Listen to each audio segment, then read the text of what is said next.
नायरा की हालत बिगड़ती ही जा रही थी और उसे इस तरह देख उसकी माँ की आंखों से आंसू थम नहीं रहे थे। वो बड़ी आस लगाकर मिस्टर और मिसेस चार्ल्स की तरफ हाथ जोड़कर देखने लगी। देखिए, इसके सामने हाथ जोड़ने से कुछ नहीं होगा, हमें इसकी बात माननी ही पड़ेगी। अरे कैसे मान लूं मैं इसकी बात? ये मुझे किसी का खून करने के लिए कह रहा है और इसके साथ जो भी हुआ उससे हमारा क्या लेना देना है? लेना देना है चाचा, पर आपको नहीं पता। शिमला में जब आप पेंटिंग बना रहे थे तब आपको पता है आंटी और नायरा के साथ बाजार में क्या हुआ था? नायरा के अंदर बैठे उस बच्चे की आत्मा ने जब दक्ष से ये कहा तो माया की तरफ देखने लगा। माया का चेहरा संकोच से नीचे झुक गया था। फिर धीरे धीरे उस दिन की सारी तस्वीरें साफ होने लगी जब वो सभी घूमने शिमला गए थे। दक्ष वहां बैठकर जब वादियों की तस्वीरों को अपने पन्नों पर उतार रहा था, उसी वक्त माया नायरा के साथ बाजार में घूम रही थी, जहां कुछ बदमाश लफंगे माया को छेड़ने लगे। यहाँ तक कि वो नीच लोग नायरा पर भी फप्तियां कसने लगे कि माँ तो मस्त है, पर बेटी भी अगर 10 साल बड़ी होती तो देखकर मजा आता। माया और नायरा को परेशानी में देखकर पास खड़ी एक औरत उनके बचाव में आ गई और उसके साथ ही उसका बेटा भी, जो लगभग नायरा की उम्र का ही था। उस औरत के समझाने पर भी वो लड़के नहीं लौटे और फिर दोनों से बदतमीजी करने लगे। उल्टे वो अब उस औरत को भी छेड़ने लगे। इस पर वो छोटा बच्चा बोला, मेरी मम्मी और आंटी को परेशान मत करो, नहीं तो मैं अपने पापा से कह दूंगा, वो तुमको छोड़ेंगे नहीं। बच्चे के इतना कहते ही उनमें से एक लफंगा आगे बढ़ा और उसे कॉलर से पकड़कर हवा में उठा लिया। तभी एक हाथ ने उस लफंगे के हाथ को पकड़ते हुए कहा, बच्चे को नीचे रखो। नहीं रखा तो क्या कर लेगा बे? हाँ? फोकट का हीरो मत बन, चल निकल इधर से। पापा, ये बहुत गंदे लोग हैं, इन्होंने मम्मी और इस आंटी को बहुत परेशान किया है। अच्छा, तो ये है तेरा बाप हैं? ये कह रहा था कि तू मुझे छोड़ेगा नहीं। चल आ, पकड़ के दिखा। अरे भाई साहब, बच्चे से गलती हो गई, माफ कर दो ना और जाने दो हमें। अब हम कहाँ आपके सामने टिक पाएंगे। ठीक है, चल निकल अभी और समझा अपनी बीवी को, इतनी हॉट बनकर ना घूमे, कुछ होने लगता है। हाँ बिल्कुल सही, समझा दूंगा। चलो चलते हैं यहाँ से। और बहन जी, आप भी निकलो। माया को वहां से निकलने के लिए कहे वो भी अपनी बीवी और बच्चे के साथ वहां से निकल गया। लेकिन वो बच्चा, जिसका नाम सोनू था, वो अपने पापा से काफी नाराज था क्योंकि उसके पापा ने उन लफंगों से कुछ नहीं कहा। क्या पापा, आपने उन्हें कुछ कहा क्यों नहीं? ऐसे तो रोज शिकारी की कहानी सुनाते हो, पर आज खुद डर कर भाग गए। बहुत बोलने लगा है सोनू तू, चल जा, मैं तेरे लिए कैंडी लेकर आता हूँ। इतना कहे उस आदमी ने अपने चेहरे से कपड़े का मास्क हटाया और वो कोई और नहीं बल्कि यक्ष ही था। अपने बीवी और बच्चे को घर पर छोड़ यक्ष वापस उसी ओर बढ़ गया। यहाँ सोनू अपने पापा का काफी देर इंतजार करने के बाद दरवाजे पर देखने आया कि पापा आए या नहीं, तो देखा कि शायद ये उसके पापा ही थे जो एक गाड़ी से जंगल के अंदर जा रहे थे। यक्ष को देख सोनू भी उसी ओर भाग निकला, पर उसे दूर दूर तक कोई नहीं दिखाई दिया। उसने कई बार यक्ष को पापा पापा कहकर भी पुकारा, लेकिन उधर से वापस कोई आवाज नहीं आई और सोनू अपने पापा को ढूंढते हुए अंदर चला जा रहा था। तभी एक लाश पेड़ से नीचे आ गई और उसे देख सोनू चीख पड़ा। पर जैसे ही उस लाश पर उसकी नजर गई तो उसने देखा कि ये उन्हीं लफंगों में से एक था जो उन्हें बाजार में परेशान कर रहा था। तभी जंगल में एक इंसान की चीख गूंजी, जिसे सुन सोनू आवाज का पीछा करने लगा। कुछ दूर जाने पर उसने देखा कि उसके पापा उस लफंगे की बेरहमी से जान ले रहे हैं जिसने सोनू को हवा में उठाया था। लफंगे के सीने में खंजर उतारते ही यक्ष की नजर अपने बेटे पर गई और वो अपने खून से लथपथ चेहरे को पोंछते हुए बेटे के पास आ गया और उसके पास घुटनों पर बैठते हुए बोला, बेटा, शिकारी कभी सामने से वार नहीं बल्कि छुपकर शिकार पर घात लगाता है और मौका मिलते ही एक वार में खत्म। समझ गया ना? चल घर चलते हैं। और सुन, यहाँ तूने जो भी देखा उसे राज ही रखना। इतना कहकर यक्ष चल पड़ा। लेकिन अपने पिता का ये रूप देखकर सोनू सदमे में था। वो इतना डर गया था कि खड़े खड़े ही उसकी पैंट गीली हो गई थी। यक्ष घर जाकर नहाने चला गया और सोनू सब कुछ अपनी माँ को बताने लगा। जिसके बाद माँ ने यह फैसला किया कि वो अपने बच्चे को लेकर मायके चली जाएगी। पर यक्ष को यह मंजूर नहीं था, इसलिए वो जहाँ कहीं भी जाता घर में उन दोनों को बंद करके जाता। यक्ष का सच जानने के बाद उसकी बीवी और उसका बच्चा उसके लिए किसी गुलाम की तरह हो गए थे, जो सिर्फ वही करते जो यक्ष उनसे करने को कहता। इसलिए उसके चंगुल से वो दोनों ही निकलकर भाग जाना चाहते थे। और फिर एक दिन मौका देखकर जंगल के रास्ते से रात को वो दोनों निकल भी गए। पर भला जंगल में वो शिकारी से भागकर कहाँ जाते? यक्ष ने एक झटके में उन्हें पकड़ लिया। मैंने कहा था ना, मुझे अकेला छोड़कर कहीं मत जाना, फिर भी तुम लोग मुझे छोड़कर जा रहे हो। इतना कहते ही यक्ष ने अपनी बीवी को एक तमाचा जड़ दिया, जिससे सोनू आग बबूला हो गया और अपने पिता पर टूट पड़ा। लेकिन यक्ष ने उसे ऐसे झटका कि वो सीधे एक नुकीले पेड़ की डाली में जा धंसा और लकड़ी उसके आर पार हो गई। एक ही पल में वहां का पूरा मंजर बदल गया। यक्ष की आंखों के सामने उसके बेटे ने दम तोड़ दिया और उसकी बीवी तो मानो ऐसे टूटी कि उसे कुछ समझ ही नहीं आ रहा था कि आगे क्या किया जाए। वो बस अपने बेटे को देखे जा रही थी, पर यक्ष से तो ये भी नहीं देखा गया। उसने अपनी पत्नी का हाथ पकड़ा और उसे उसके बेटे से जुदा करते हुए घर में ले जाकर कैद कर दिया। और तब से ही वो बेजान अपने घर में पड़ी है। इतना सब कुछ सुन दक्ष और नायरा की आंखों में पानी आ गया। यहाँ तक कि मिसेस चार्ल्स की भी आंखें नम हो गईं। तभी नायरा के अंदर छुपे सोनू की आत्मा ने कहा, चाचू, चाचू बचा लो मेरी माँ को उससे।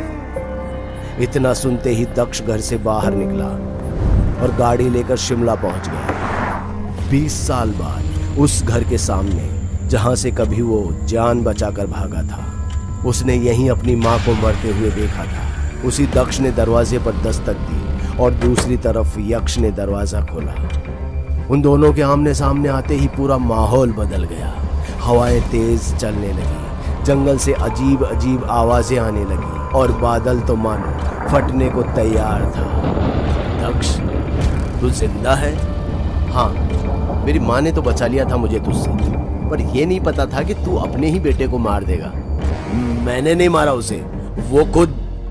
पर ये सब तुम्हें कैसे पता? सब पता है मुझे, इसीलिए ही तो मैं आज तुझे खत्म करने आया हूँ। इतना कहते ही दक्ष ने यक्ष पर खंजर से वार किया, लेकिन यक्ष ने उसके हाथ को पकड़कर घुमा दिया और फिर दक्ष को धक्का दे नीचे गिरा, सीधा जंगल की ओर भाग निकला। दक्ष जब उसके पीछे जंगल में निकला तो मौसम पूरी तरह बदल चुका था।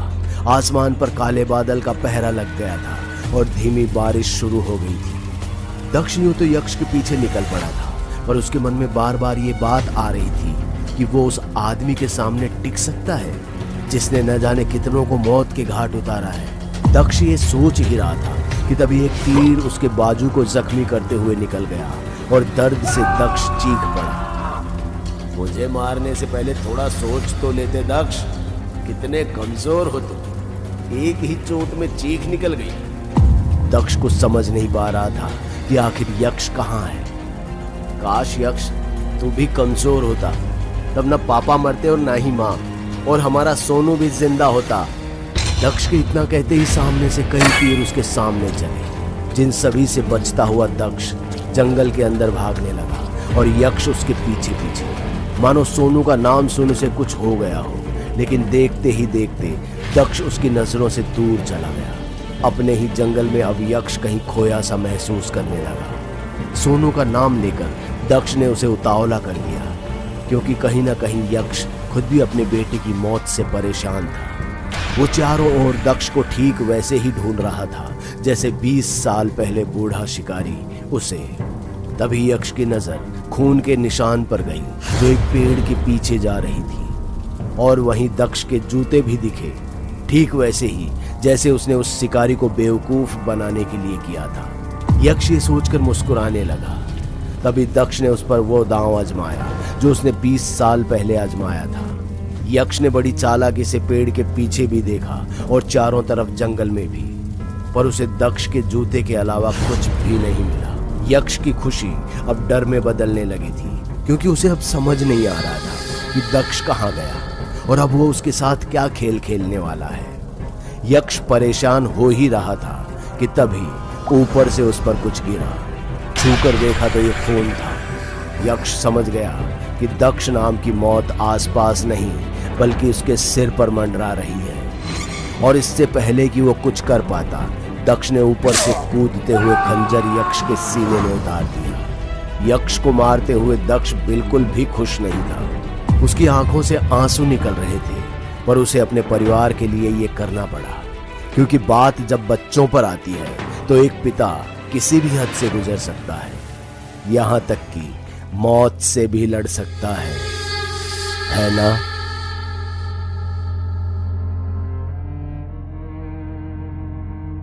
चीखने की आवाज इतनी जोर से आई कि बादल भी गरज उठा।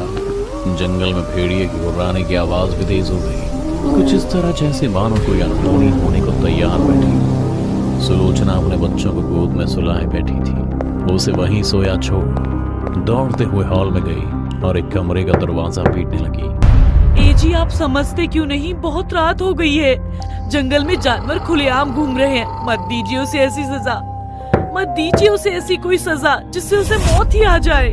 सुलोचना, अगर हम उसे आज सजा नहीं देंगे तो कल वो हमारी जान का दुश्मन बन जाएगा। बंधा रहने दो उसे वहीं, तभी उसकी अक्ल ठिकाने आएगी। अंदर से आने वाली आवाज सुलोचना के पति नैतिक की थी, जो स्टडी रूम में बैठा किताब पढ़ रहा था, और सुलोचना वहीं दरवाजे के पास बैठी रोने लगी। तभी तेज बिजली कड़की और आसमान से हौले हौले गिरते वहां कई पानी की बूंदों ने पूरे जंगल को भिगाना शुरू कर दिया। माफ कीजिए, पर मैं अपने ही बच्चे को मरने के लिए नहीं छोड़ सकती। अब मैं चाह रही हूँ उसे वापस लाने। अरे तुम तो ऐसे बोल रही हो जैसे मुझे अपने बच्चे की फिक्र ही नहीं है। सुलोचना, सुलोचना, कहाँ गई तुम? नैतिक ने दूसरे कमरे में जाकर देखा तो वहां बस उसका बेटा सोया हुआ था, वो भी अकेले।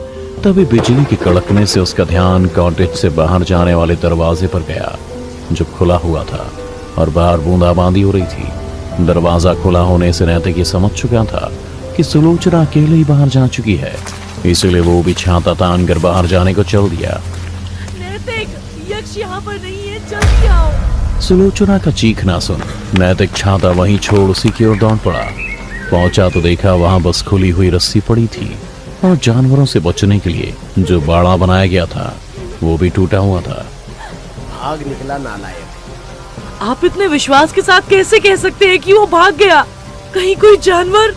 अरे वो खुद एक राक्षस है, भला उसे कौन जानवर ले जाएगा? यूं जानवर की तरह क्यों घसीट रहा है? छोड़ दे मुझे, वरना जान ले लूंगा तेरी। छोड़ दे कमीने, छोड़ दे। शिकारी हो शिकारी, तो जैसे पित्ती से नहीं डरता। चल बैठ जा चुपचाप यहाँ पर। शिकारी यक्ष को उठाकर एक पेड़ से बांध देता है और खुद आग जलाकर किसी तंत्र विद्या की तैयारी में लग जाता है। जंगल के बीचों बीच उसके ठिकाने पर न जाने कितने ही जानवरों की खोपड़ियां पड़ी हुई थी, और जलते बचालों के चारों ओर बनी आकृति ऐसी थी मानो कोई काला जादू करता हो। शिकारी आग के चारों ओर खोपड़ियों को सजा रहा था और साथ ही कुछ बुदबुदा भी रहा था। यक्ष यूं तो 11 साल का बच्चा था, पर उसकी आंखों में रत्ती भर भी डर नहीं था। शिकारी भी उसकी आंखों में आके डाल उसे लानत भरी निगाहों से देख रहा था। वो कई बार उसकी इस हरकत को नजरअंदाज करता था, लेकिन जब यक्ष ने शिकारी को देखकर थूका तो फिर उसका गुस्सा 7वें आसमान पर चढ़ गया। आंख दिखाता है मुझे, शिकारी से डर नहीं लगता है? अगर नहीं लगता है तो लगने लगेगा। आज तक तो बस शेर और हिरण का शिकार किया है, आज तेरी बलि देने के बाद एक इंसान की खोपड़ी भी शामिल हो जाएगी मेरे पास। तू शिकारी नहीं, एक चोर है। जुबान संभाल के बच्चे, मैं चोर नहीं, एक शातिर शिकारी हूँ। एक बंधे हुए बच्चे को उसके घर वालों से छिपा कर लाने वाला शिकारी कैसा? यक्ष की इस बात से शिकारी तिलमिला उठा और अपनी कटार उठा वापस उसकी तरफ बढ़ा। और एक ही झटके में उसके हाथ और पांव रस्सियों से काट उसे आजाद कर दिया और बोला, तू कोई मामूली बच्चा नहीं बल्कि मेरी तरह ही एक शैतान लगता है। जा भाग जा, जहाँ भी भाग सकता है, क्योंकि अब ये शिकारी तुझे दिखाएगा कि शिकार होता कैसे है। चल भाग। शिकारी की चीखते ही यक्ष उसे एक जोर का धक्का देता है और उसके हाथ से कटार छीनकर भाग जाता है। उसके धक्का देने की वजह से शिकारी का आधा चेहरा आग में झुलस गया था और वो पागलों की तरह चिल्लाने लगा। उसकी चीख से पूरा जंगल कांप उठा, बादल भी गरजने लगे और बिजली के कड़कने से पूरा जंगल एक पल को दिन में बदल गया। शिकारी ने एक बार फिर से खुद को खड़ा किया और अपने चले हुए चेहरे को लेकर वो यक्ष के पीछे अपना तीर और कमान लेकर शिकार पर निकल पड़ा। थोड़ी दूर पीछा करने पर ही शिकारी को यक्ष दिख गया। उसने तुरंत ही उस पर अपना कमान से तीर छोड़ दिया, लेकिन यक्ष के अचानक फिसल जाने के कारण वो शिकारी के इस वार से बच गया और फिर भागते हुए शिकारी की नजर से ओझल हो गया। यक्ष के अचानक से गायब हो जाने की वजह से वो गुस्से से तिलमिला गया और अंधेरे में ही चारों ओर तीर चलाने लगा। तभी बिजली के कड़कने पर उसे एक पेड़ के पीछे कुछ दिखा। शिकारी उस ओर ही बड़े ध्यान से देखने लगा। दोबारा बिजली कड़की तो तस्वीर साफ हुई और उसे पता चल गया कि यक्ष उस पेड़ के पीछे छिपा हुआ है, क्योंकि वहां उसके जूतों का एक सिरा दिख रहा था। इसलिए शिकारी ने अपने तीर और कमान को वहीं छोड़ा और कमर से चाकू निकाल उस पेड़ की तरफ बढ़ गया। यक्ष पर वार करने के लिए शिकारी जैसे ही पेड़ के उस पार गया, उसे वहां चमकते बिजली के बीच यक्ष के जूते के सिवाय और कुछ नहीं मिला। बेवकूफ बना गया वो शैतान मुझे। शिकारी के हाथ से चाकू छूट जाता है और वो अपने घुटने के बल जमीन पर बैठ जाता है और यक्ष के हाथ को पकड़ते हुए कहता है, तू तो मुझसे भी बड़ा शैतान निकला रे। शैतान नहीं, शिकारी हूँ मैं, शिकारी।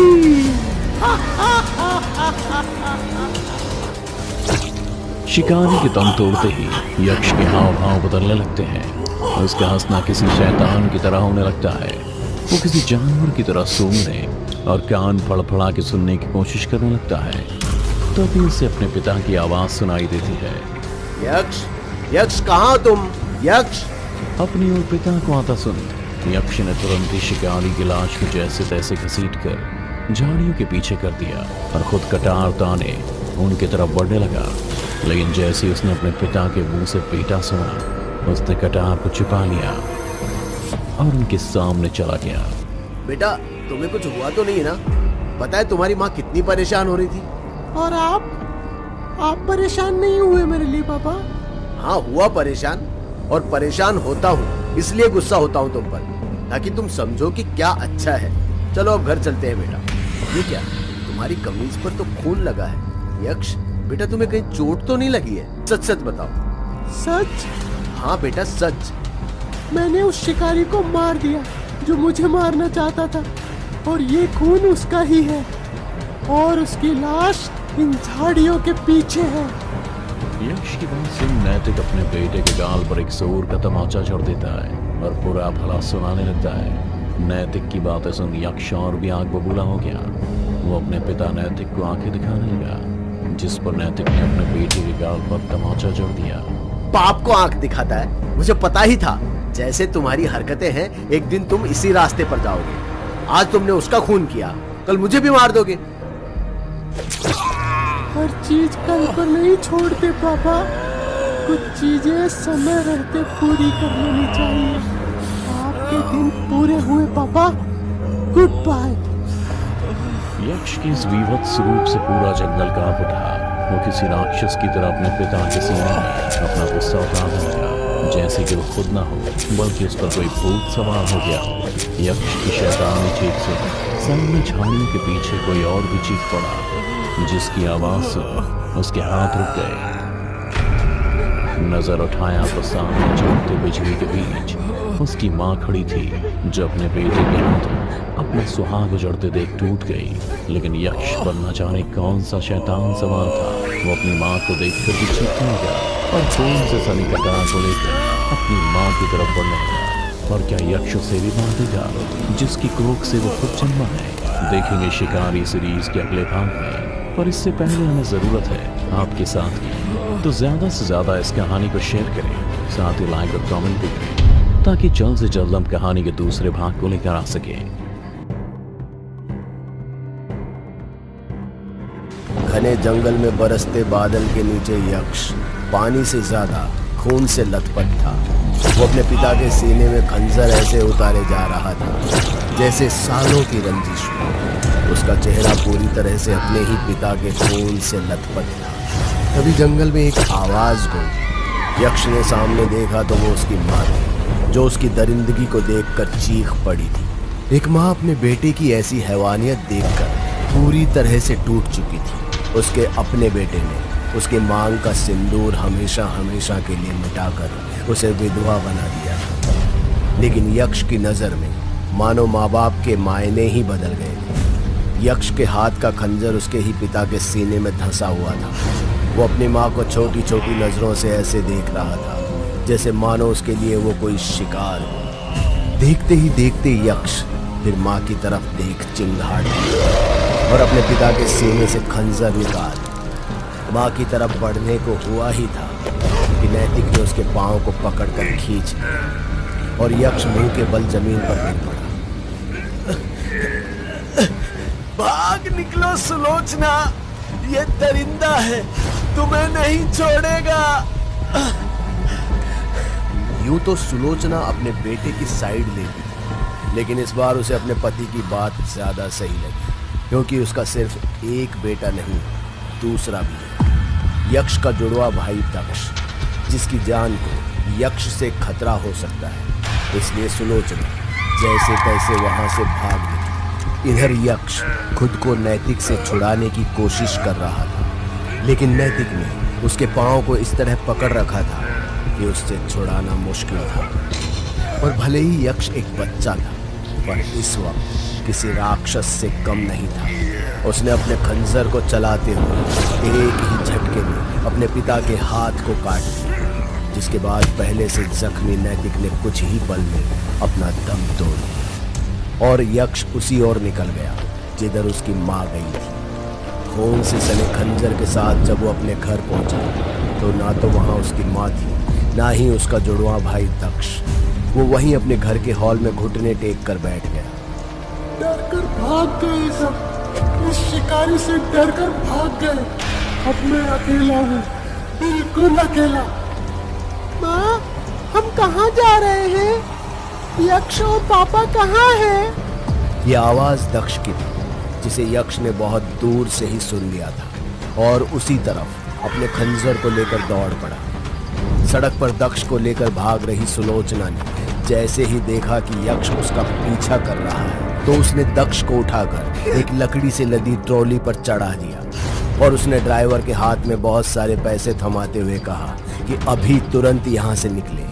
ड्राइवर ने भी इतने सारे पैसे देख तुरंत ही गाड़ी स्टार्ट कर दी। इससे पहले कि सुलोचना उस ट्रॉली में चढ़ती, यक्ष ने पीछे से खंजर फेंक कर मारा, जो सीधे उसकी माँ सुलोचना की पीठ पर जा घुसा और वो वहीं पर गिर पड़ी। दक्ष भी अपनी माँ का ये हाल देखकर दर्द से चीख पड़ा था। रुको रुको रुको, गाड़ी मत रोको, मेरे बेटे को यहाँ से कहीं दूर ले जाओ, सुरक्षित। माँ, मुझसे दूर मत जाओ माँ। 20 साल बाद। रोते क्यों हो दक्ष? कहीं नहीं गई है माँ, मैं तो उनसे मिली भी नहीं, फिर भी हमेशा ऐसा ही लगता है कि वो हमारे आसपास ही है। और तुम हो कि हमेशा आंखों में आंसू ले आते हो। भला माँ को रोते हुए भी अच्छे लगोगे तुम। पापा मम्मा मैं रेडी हो गई। आप रो रहे हो, क्या हुआ? कुछ भी नहीं बेटा, बस आपकी मम्मी परेशान कर रही थी। चलो घूमने चलते हैं हम शिमला। 20 साल के बाद अब दक्ष फैमिली वाला हो गया था। उसकी एक सुंदर बीवी और एक 10 साल की प्यारी सी बेटी भी थी और सभी हंसी खुशी शिमला घूमने जा रहे थे। शिमला में वो घूमे फिरे और शाम होते ही सभी अपने घर के लिए निकल गए। रात को सबने साथ में खाना खाया और सो गए। अगले 2 दिन तक सब कुछ नॉर्मल था। फिर एक दिन स्कूल से खबर आई कि नायरा ने खून की उल्टी की है। दक्ष उसके स्कूल भागा और फिर वहां से सीधा अस्पताल। पर नायरा की रिपोर्ट में तो सब कुछ नॉर्मल था। वो नायरा को लेकर घर आ गया। दोपहर से शाम हो गई और शाम से रात, पर ना तो नायरा ने कुछ कहा और ना ही कुछ खाया। दक्ष और माया की लाख कोशिशों के बाद भी उसने 1 या 2 निवालों के सिवा कुछ और नहीं निकला और ना ही वो कई रातों तक सोई।